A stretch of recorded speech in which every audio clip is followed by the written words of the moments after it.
വാവർ എന്ന് പറയുന്ന ആള് വർഗീയവാദിയാണ്. ആരാണ് ഈ വാവർ? ആരാണ് വാപുരൻ? ഇതൊക്കെ പുരാണം വായിക്കുന്ന എല്ലാവർക്കും മനസ്സിലാവുന്നേ. പന്തളം രാജവംശം ഒറിജിനേറ്റ് ചെയ്യുന്നത് തന്നെ 11-12 നൂറ്റാണ്ടുകളിലാണ്. തിരുനെൽവേലിയാണ് ആസ്ഥാനം അവരുടെ. ഇത് പിന്നെ എന്ന് പറഞ്ഞാൽ ഒരു 1000-1200 പഴക്കമേ ഉള്ളൂ. ഈ കലിയുഗവരൻ എന്നാണ് അയ്യപ്പന്റെ പേര്. ധർമ്മശാസ്ത്രം എവിടുന്നാണ് ഉണ്ടാവുന്നത്? ഹരിഹരസൂദനാണ് ധർമ്മശാസ്ത്രാവ്.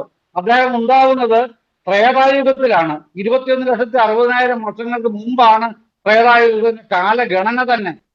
അത്രയും വർഷങ്ങൾക്ക് മുമ്പാണ് പിന്നെ ഈ അമൃതകുംഭം പാലാഴി മഥനം കഴിഞ്ഞ് ഇവര് അസുരങ്ങൾ തട്ടിയെടുക്കുകയാണ് കിട്ടിയ ഉയർന്നു വന്ന അമൃതകുംഭത്തിന്.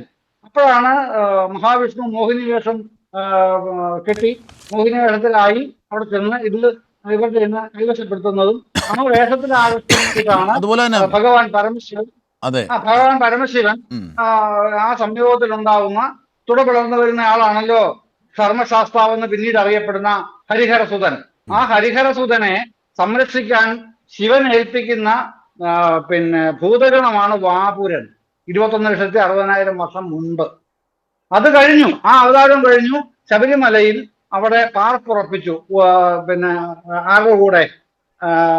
ഈ അധസ്ഥിതരുടെ കൂടെ, കാട്ടുജാതിക്കാരുടെ കൂടെ, ആദിവാസികളുടെ കൂടെ. അത് കഴിഞ്ഞാണ് ഈ പറഞ്ഞ 11-12 നൂറ്റാണ്ടുകളിൽ തിരുനെൽവേലിയിൽ ഇങ്ങോട്ട് കടന്നു വന്ന പന്തളം രാജവംശം. അവരുടെ കൂടെ പിന്നെ ട്രൈഡർ കച്ചവടക്കാരനായിട്ട് വന്ന മണികണ്ഠനൊപ്പം വന്ന ആളാണ് വാവർ എന്ന് പറയുന്ന സഹായി.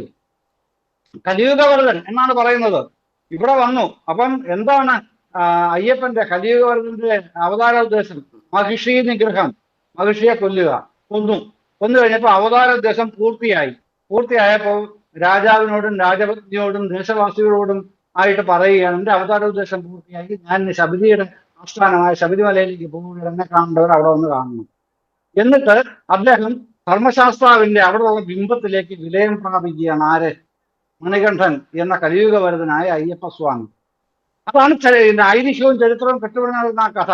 അപ്പൊ വാപുരൻ എന്ന് പറയുന്ന ആൾ 21,60,000 വർഷം മുമ്പുണ്ട്. അതെ, അത്തരം ബാബർ സ്വാമിയെ നിഷേധിക്കുന്ന തരത്തിലേക്കുള്ളത് അയ്യപ്പ ഭക്തരെ പോലും അസ്വസ്ഥപ്പെടുത്താണ്. കാരണം അത് ആചാര ലംഘനമാണ്. കാരണം നമ്മൾ കാണുന്ന ആചാരത്തിൽ അയ്യപ്പ ഭക്തി പൂർത്തിയാകുന്നത് ബാബർ സ്വാമിയും കൂടെ ചേർന്നാണ്. അങ്ങനെ അപൂർവമായ മതേതരത്വത്തിൻ്റെ ഒരു ഇടമാണ്. അത് മുഖ്യമന്ത്രി തന്നെ സൂചിപ്പിച്ചു, ശബരിമല. അപ്പോൾ അങ്ങനെയുള്ള ഇടം. പക്ഷേ ഞാൻ ശ്രീ ജയചന്ദ്രൻ, ഞാൻ ചോദിക്കാൻ ഉദ്ദേശിക്കുന്ന ചില കാര്യങ്ങൾ. ഇപ്പോൾ NSS ഇത്തരത്തിലൊരു നിലപാട് പറയുമ്പോൾ അനിൽ ബോസൊക്കെ ഞാൻ നേരത്തെ സൂചിപ്പിച്ചതുപോലെ കുട്ടനാട് ഏതാണ്ട് രാഹുൽ ഗാന്ധിയുടെയൊക്കെ പിന്തുണയോടുകൂടി ഉറപ്പിച്ചു വെച്ചിരിക്കുകയാണ് UDF സീറ്റ്. ഘടകകക്ഷികളുമായിട്ടൊക്കെ സംസാരിച്ചു എന്നാണ് കേൾക്കുന്നത്. കേൾവിയാണേ, നമുക്കറിയില്ല.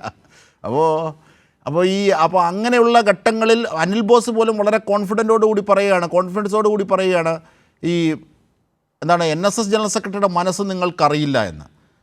നമ്മളെല്ലാവരും ചോദിക്കുകയാണ്, KC വേണുഗോപാലിനോടും ഇന്നലെയും ഇന്നും VD സതീശനോട് ചോദിക്കുകയാണ്, ഇദ്ദേഹത്തെ അനുനയിപ്പിക്കാനോ അല്ലെങ്കിൽ ഏതെങ്കിലും ശ്രമത്തിന് നിങ്ങൾ പോകുമോ എന്ന് മാധ്യമപ്രവർത്തകരൊക്കെ ചോദിക്കുമ്പോൾ അതിനോടൊന്നും ഒരു ഉത്തരവും പറയാൻ തയ്യാറല്ല. അപ്പോൾ അന്താളിപ്പും ഭയവുമുണ്ട്. ഇനി NSSനെ ഏത് രീതിയിൽ സമീപിക്കാനുള്ള നീക്കങ്ങളാണ് കോൺഗ്രസിനുള്ളിൽ നടക്കുന്നത്? അത് ഒരുപക്ഷെ അനിൽ ബോസ് പറയില്ല, താങ്കൾക്ക് അറിയാമല്ലോ ഒരു മാധ്യമപ്രവർത്തകൻ എന്ന നിലയിൽ കൂടി.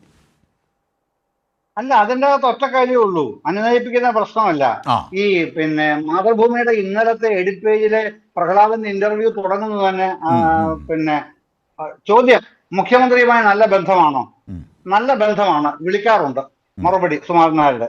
അടുത്ത ചോദ്യം, കോൺഗ്രസ് നേതാക്കളുമായിട്ടും നല്ല ബന്ധമില്ലേ? മറുപടി ഇല്ല, ആരും വിളിക്കാറില്ല, ബന്ധം അവർ തന്നെ കളഞ്ഞതാണ്, ഇവിടെ പെരുന്നയിൽ സ്ഥിരം വന്നിരുന്നതാണ്. പറയുന്നത് ജനീഷ് കുമാർ MLA അല്ല, അദ്ദേഹം CPIM MLA ആണല്ലോ. അല്ല, ഞാനോ അജിംഷാദോ അല്ല, അനിൽ ബോസ് പോലും അല്ല, പറയുന്നത് G. സുകുമാരൻ നായരാണ്. എന്ത് മറുപടി ഉണ്ട് കോൺഗ്രസിന്, UDF നേതൃത്വത്തിന്? കോൺഗ്രസിന്റെ MP ആയ UDF കൺവീനറോ KPCC പ്രസിഡന്റോ പിന്നെ CLP ലീഡറായിട്ടുള്ള പ്രതിപക്ഷ നേതാവ് VD സതീശനോ ഒരക്ഷരം പ്രതികരിച്ചോ? ഇല്ലല്ലോ ഇക്കാര്യത്തിൽ. എന്ന് പറഞ്ഞാൽ അതിന്റെ അർത്ഥം എന്താണ് അജിംഷാദെ? ശ്രീ G. സുകുമാരൻ നായർ മാതൃഭൂമിയോട് മാതൃഭൂമി പ്രസിദ്ധീകരിച്ച ആ വാചകം പദാനുപദം പരിപൂർണമായും ശരിയാണ് എന്ന് അംഗീകരിക്കുകയാണ് കോൺഗ്രസും UDF ചെയ്തത്. അതിന്റെ ജാള്യതയാണ് അവരുടെ നിശബ്ദത. അതാണ് വസ്തുത.